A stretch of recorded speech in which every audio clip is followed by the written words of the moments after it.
the silence dark, whispers in the midnight park. The night is cold, there's no escape. Ghostly figures take their shape. Hello everyone, welcome to Real Talk Horror Edition, the show where we dive deep into the shadows of the horror genre, peeling back the layers of what make your favorite films both terrifying and unforgettable. I'm your host Josh, and I'm thrilled to have you join me for another chilling episode where we dissect the dark, the twisted, and the downright disturbing world of horror cinema. Here on Real Talk Horror Edition, we go beyond the jump scares and the gore, diving into the themes, artistry, and cultural impact of horror films. Each episode is about celebrating what makes these movies special, whether they send shivers down your spine, make you question your sanity, or simply entertain with their macabre charm. In this series, we're focusing on the works of one of horror's most polarizing and creative auteurs, Rob Zombie. The musician turned filmmaker, Zombie has built a career crafting films that are equal parts grindhouse homage and brutal original storytelling. Whether you're a diehard fan or a skeptic, his movies are impossible to ignore. This series breaks down Zombie's filmography, one movie at a time, in chronological order. We've been exploring his evolution as a filmmaker, his recurring themes, and how he balances the influences of his own unique, distinct voice. Before diving into this episode on Three from Hell, let's take a quick look back at the 6 films we've explored so far in Zombie's filmography. House of a Thousand Corpses, 2003, Zombie's debut film, was a wild, neon-soaked horror show that introduced us to the sadistic Firefly family. A love letter to 1970s grindhouse cinema, it was polarizing but undeniably bold. 2005's The Devil's Rejects. This sequel took the Firefly family on a brutal, blood-soaked road trip. With a gritty tone and morally complex characters, it cemented Zombie as a force in modern horror. 2007 Halloween. Zombie reimagined John Carpenter's classic with a gritty origin story for Michael Myers. It offered a deeper psychological perspective, though it divided fans of the original.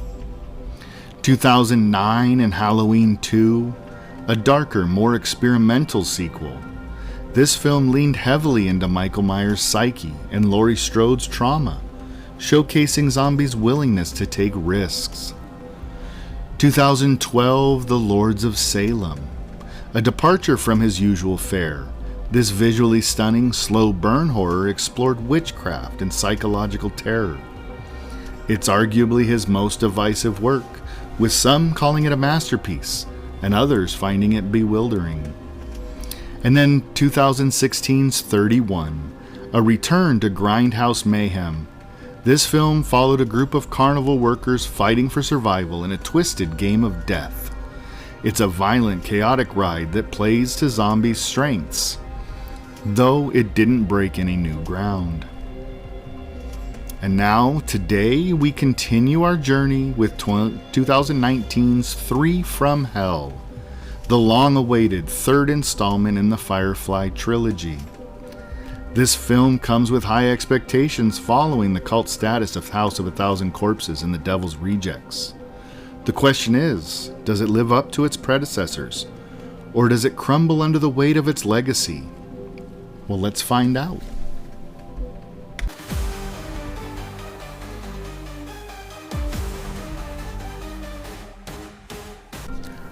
Three from Hell is Rob Zombie's highly anticipated 2019 follow-up to The Devil's Rejects, serving as the third chapter in the Firefly family saga. Once again, we're reunited with some of the most unhinged and unforgettable characters in modern horror. Baby Firefly, Otis Driftwood, and a fresh face in their twisted trio, Winslow Foxworth Coltrane, better known as the Midnight Wolfman.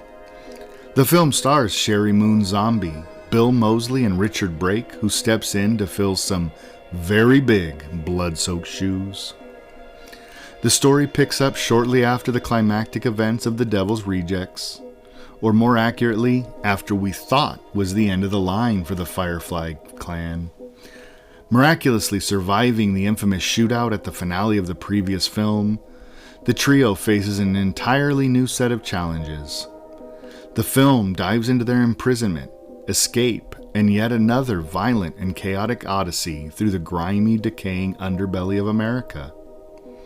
This time, the carnage unfolds in ways that expand the Firefly mythology, though without straying too far from their trademark brand of mayhem. While we'll avoid diving into spoilers, rest assured, Three from Hell is packed with all the grit, gore, and grotesque humor you'd expect from Rob Zombie. And the Firefly family is not about to go quietly into the night. Now, bringing this film to life was no small feat, and its production came with its share of obstacles. For starters, The Devil's Rejects had ended on such a definitive and explosive note that many fans and critics believed the Firefly story was over. Zombie, however, wasn't ready to leave these characters behind, driven by a desire to revisit their world and continue their story. A major challenge was the loss of Sid Haig, who famously played Captain Spaulding.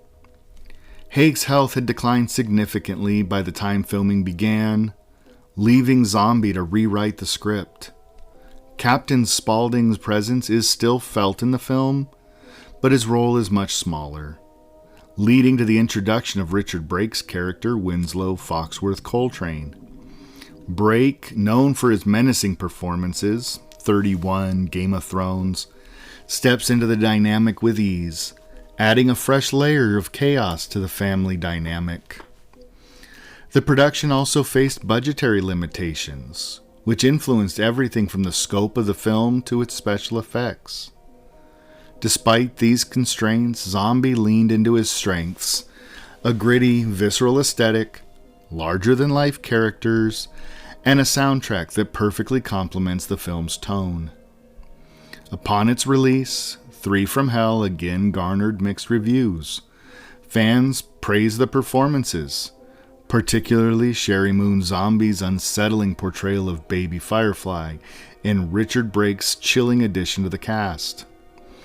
However, critics noted that the film struggled to escape the shadow of The Devil's Rejects, with some feeling it retread old ground without reaching the same emotional or narrative heights. Still, Three from Hell is a fascinating installment in Rob Zombie's filmography, offering a deeper dive into the Firefly family and continuing Zombie's exploration of Americana's dark underbelly. While it may not capture the lightning in a bottle impact of its predecessors, it stands as a testament to Zombie's dedication to his craft and his refusal to play by the rules of conventional storytelling.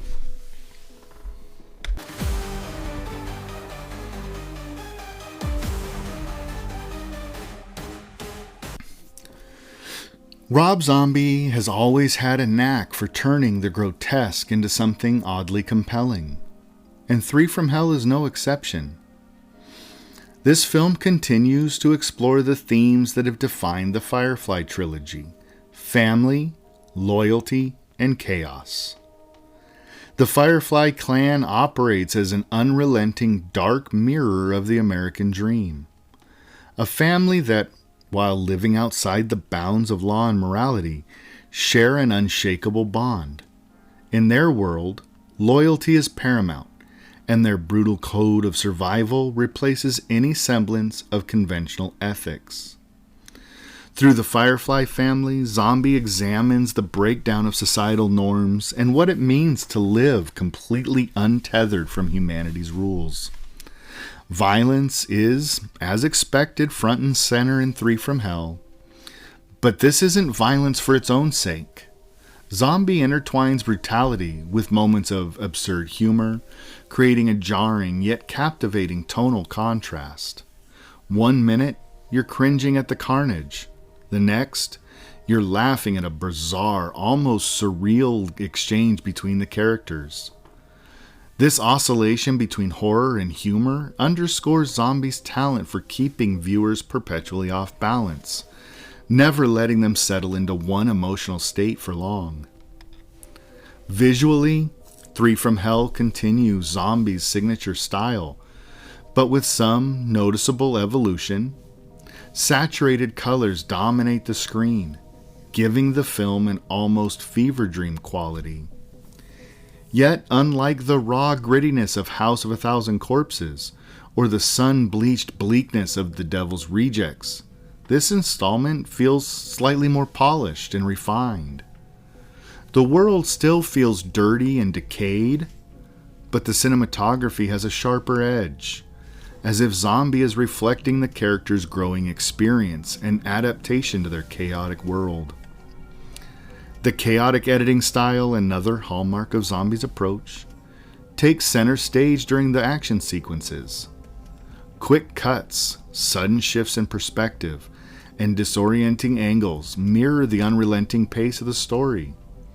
It's a visual representation of the character's state of mind, frenetic, untethered, and driven by instinct.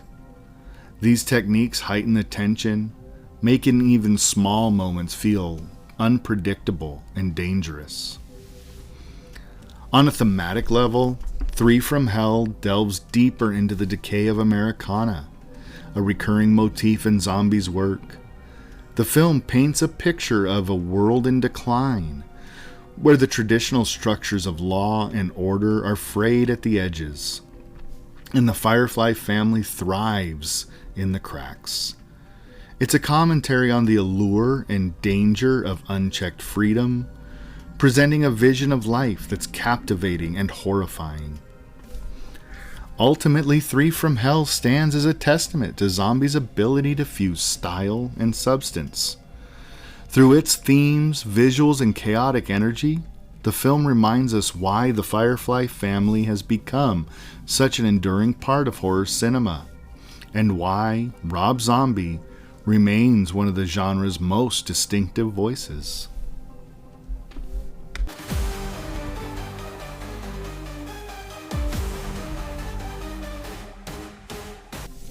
When it comes to Three from Hell, the film lives and dies by its characters, and it's no surprise that Sheri Moon Zombie's baby Firefly takes center stage. Sheri Moon delivers again one of her more dynamic performances, fully embracing baby's descent, or perhaps ascent, into madness. Her character is a chaotic force of nature, teetering between childlike glee and bone-chilling menace. There's a surreal, almost feral quality to baby this time around, as if surviving the events of The Devil's Rejects has stripped away the last remnants of restraint. Whether she's dancing with eerie abandon or unleashing violence with a cackle, Sheri Moon captivates the screen, making baby both terrifying and oddly magnetic. Bill Moseley's Otis Driftwood remains the philosophical anchor of the trio. Otis is as cold-blooded as ever, but he's also a thinker. His musings on life, death, and freedom add a layer of complexity to his character. Moseley embodies Otis with this calm, menacing presence, proving once again why this character is such a fan favorite. However, compared to Baby's dramatic evolution, Otis feels a bit more static in this installment. While his chilling charisma is undeniable, his art doesn't reach the same depth, leaving some of his scenes feeling like familiar territory. Then there's Richard Brake as Winslow Foxworth Coltrane, aka the Midnight Wolfman. Stepping into a trilogy where the Firefly family dynamic is already well established is no easy task, but Brake rises to the occasion with his own unique brand of unhinged charm. Midnight Wolfman is crude, violent, and unpredictable, a perfect fit for the Firefly family. Brake brings an effortless charisma to the role, making his character instantly memorable. However, the script doesn't quite give him enough screen time or backstory to fully integrate him into the trio. While he is a welcome addition, he feels more like a supporting player than an equal partner in the chaos. The film also features a cast of supporting characters, many of whom are played by familiar faces from Zombie's previous films. These performances are hit or miss, with some adding to the film's off-kilter energy, while others feel more like placeholders to propel the plot forward. The absence of Sid Haig's Captain Spaulding, who only makes a brief and poignant appearance due to the actor's declining health, leaves a noticeable void. Haig's larger-than-life presence is sorely missed, and while Brake does an admirable job filling the gap, it's impossible to replicate the chemistry that defined the original trio. One area where the film shines is the interactions between the family members. Despite their depravity, there's an undeniable camaraderie and dark humor in their banter. It's a testament to the chemistry between Sheri Moon Zombie, Bill Moseley, and Richard Brake that they can make such vile characters feel like a genuine, albeit twisted, family. The performances in Three from Hell are strong, with Sheri Moon Zombie and Richard Brake standing out as the highlights. However, the character development doesn't quite match the intensity of the performances, leaving some potential untapped. Still, the Firefly clan remains as compellingly sinister as ever, continuing to hold their place as icons of modern horror.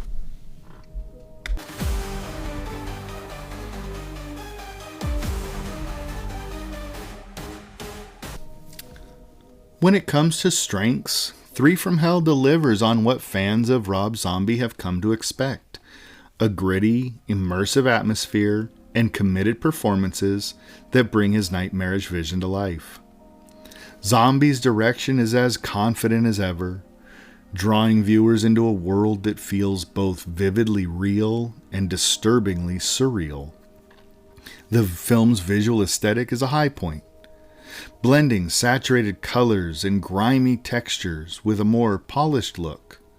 Compared to its predecessors, this visual style amplifies the tension, particularly in the film's more chaotic sequences, and helps establish its unsettling tone. The performances are another standout strength. As we discussed earlier, Sheri Moon Zombie, Bill Moseley, and Richard Brake anchor the film with their intense portrayals of the Firefly clan. Their chemistry and individual performances bring a certain energy to the screen that keeps the audience engaged, even during the film's slower moments. Zombie has a knack for casting, and the supporting characters, though not always fully realized, add color and texture to the film's twisted world. And then there's the soundtrack, an element Rob Zombie rarely gets wrong.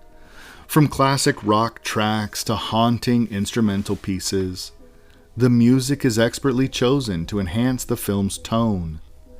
The soundtrack doesn't just accompany the visuals, it amplifies them, creating a symbiotic relationship between sound and image that heightens the film's impact.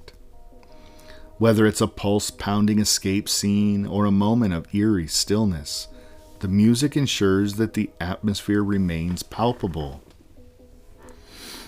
Now, Three from Hell is not without its weaknesses. One of the most glaring issues is pacing. The first half of the film is deliberate and tense, with scenes that effectively build suspense and set the stage for the chaos to come. But as the film progresses, it begins to lose steam. The latter half feels stretched out, with repetitive beats and sequences that lack the urgency of earlier moments. By the time the climatic showdown arrives, some viewers may feel fatigued, as the narrative seems to circle back to familiar territory, without much new to offer. Another area where the film falters is in its portrayal of violence. While the brutality is undeniably visceral, something Zombie is known for, it just doesn't carry the same emotional weight as it did in The Devil's Rejects. In that film, the violence felt deeply personal, forcing us to grapple with our own conflicting emotions about the Firefly family. In Three from Hell, however, the violence often comes across as gratuitous, more concerned with shock value than storytelling. This diminishes its impact, making some scenes feel hollow rather than horrifying. The film's narrative structure also leaves something to be desired. While the addition of Richard Brake's Midnight Wolfman is a welcome change, his character doesn't fully integrate into the story. The absence of Sid Haig, while understandable given the circumstances, leaves a void that this script struggles to fill. Additionally, the overarching plot lacks the tight cohesion of The Devil's Rejects, meandering at times and relying too heavily on the audience's familiarity with the characters to carry the weight of the story. So Three from Hell excels in atmosphere, performances, and style, but stumbles in pacing and narrative depth.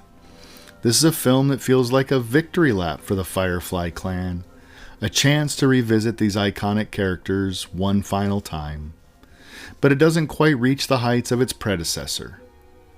While fans of Zombie's work will find plenty to appreciate, the film's shortcomings prevent it from being a true standout entry in his filmography.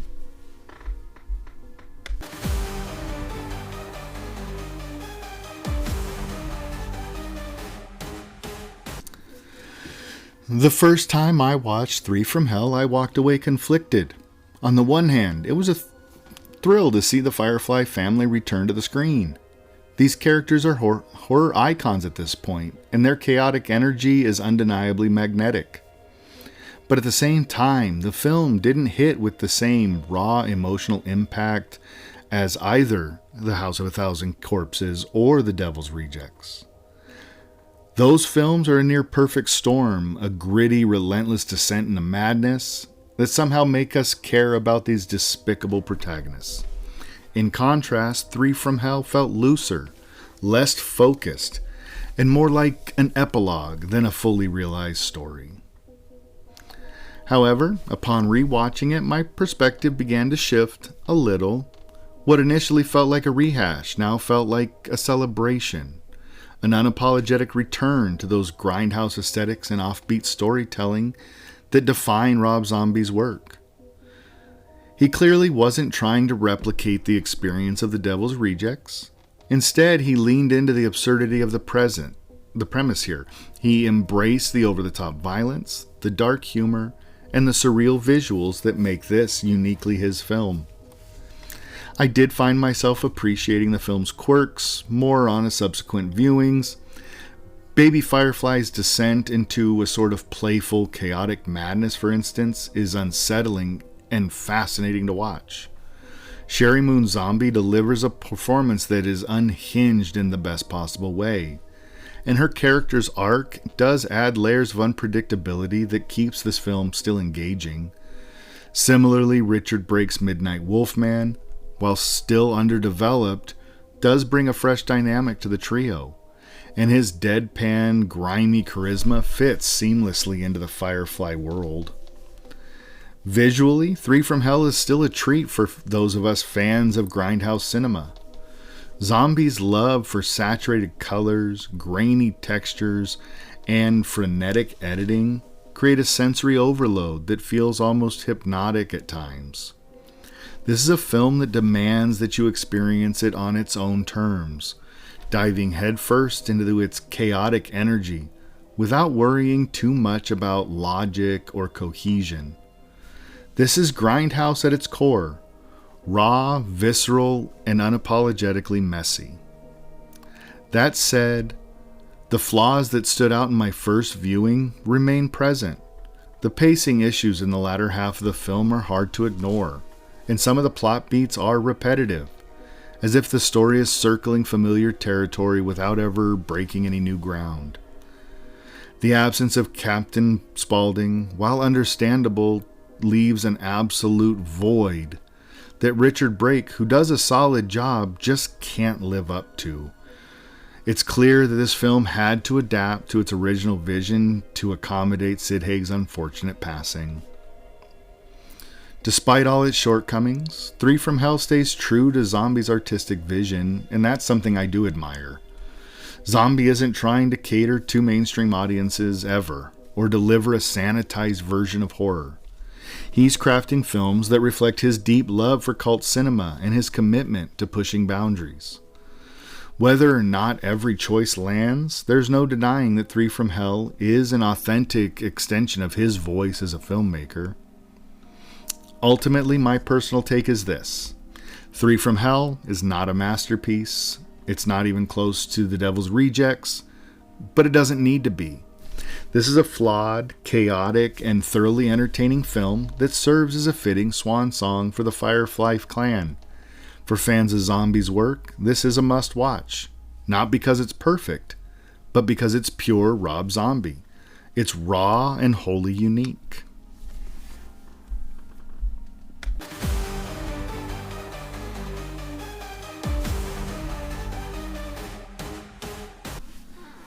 If you're a fan of Rob Zombie's work, Three from Hell is practically a must-watch.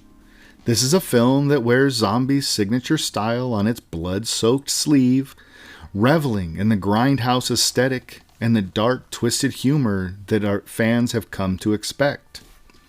For those who love the Firefly family and House of a Thousand Corpses and The Devil's Rejects, this third installment offers a chance to reunite with these unforgettable characters and see how their chaotic journey unfolds.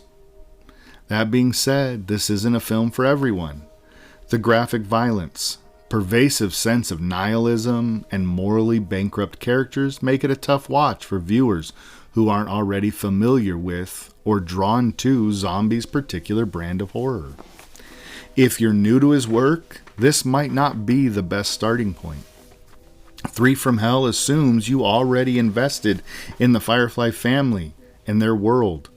Without that context, it could feel like little more than a parade of brutality.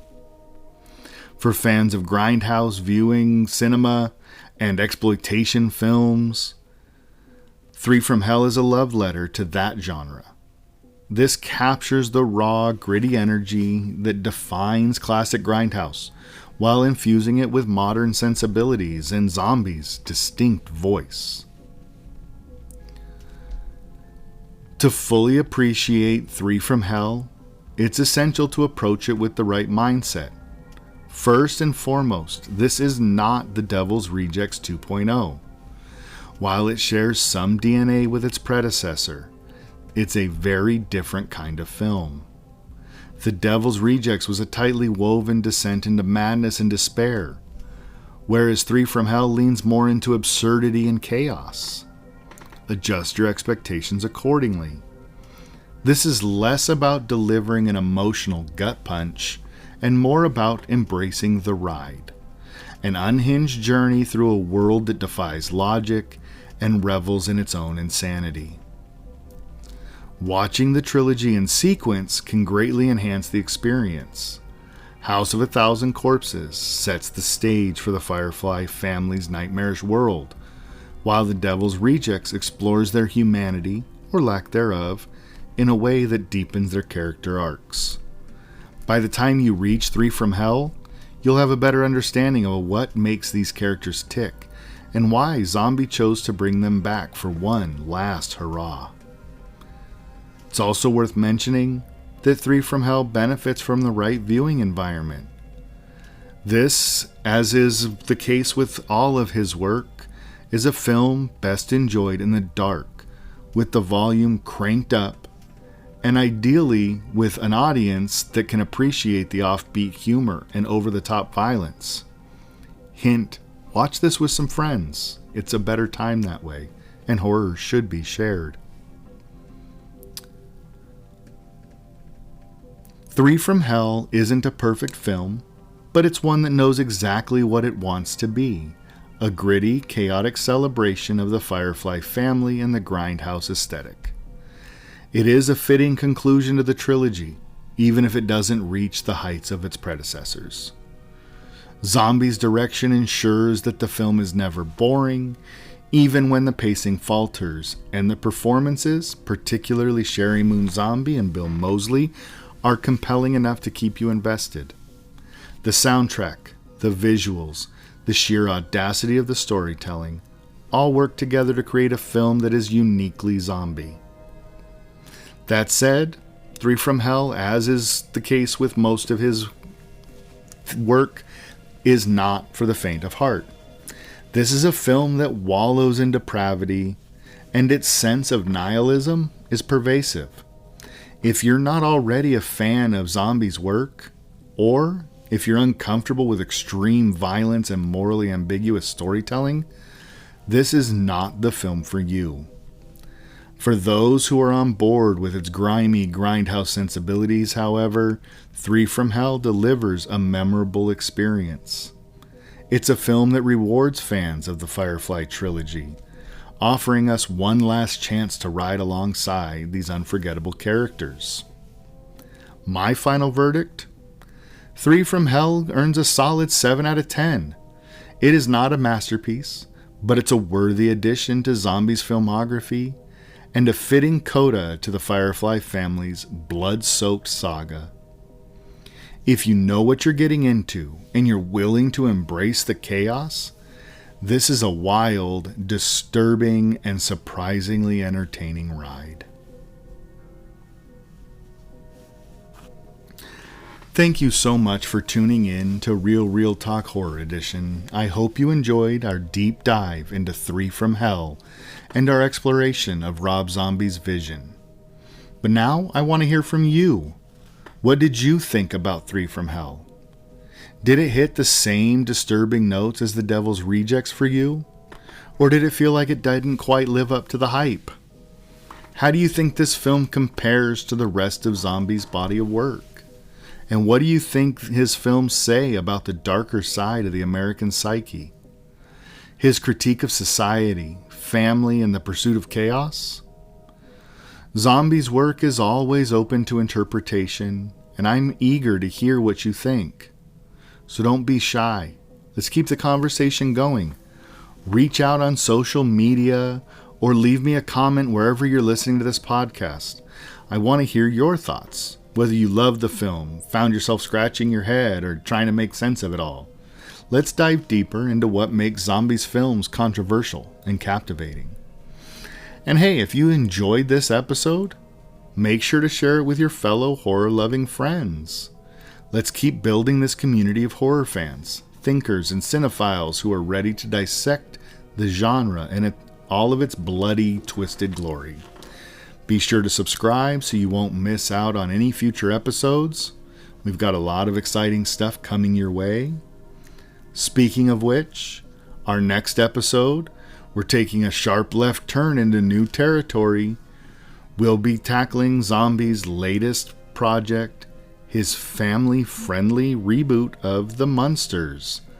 That's right, it's The Munsters in a way you've never seen before. This is a major departure from his usual style, and I'm really excited to discuss how Zombie took on this iconic series. How did he transform the lovable, spooky family into something that feels uniquely his own? Was this the right direction for Zombie to go in, or did it feel like a misstep? We'll talk about all of that and more. So make sure to join me for that one. I can't wait to dive into this new, bizarre chapter of Zombie's career with you. Until then, don't forget to subscribe, leave a comment, and share with your fellow horror fans. And of course, keep it creepy, stay spooky, stay strange, and I'll catch you next time.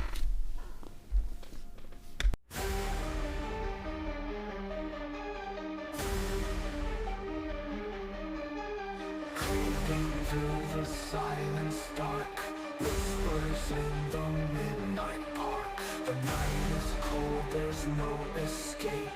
Ghostly figures take their shape.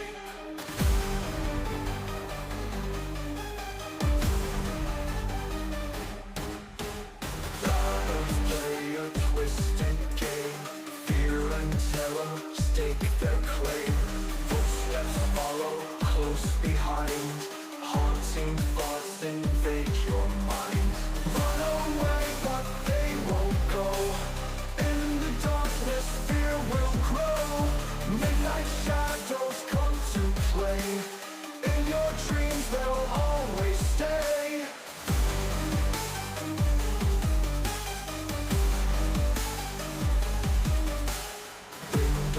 rattle, doors they creak. Ghostly whispers start to speak. Every corner hides a fear. Close your eyes, they're drawing near. Candles flicker, spirits call.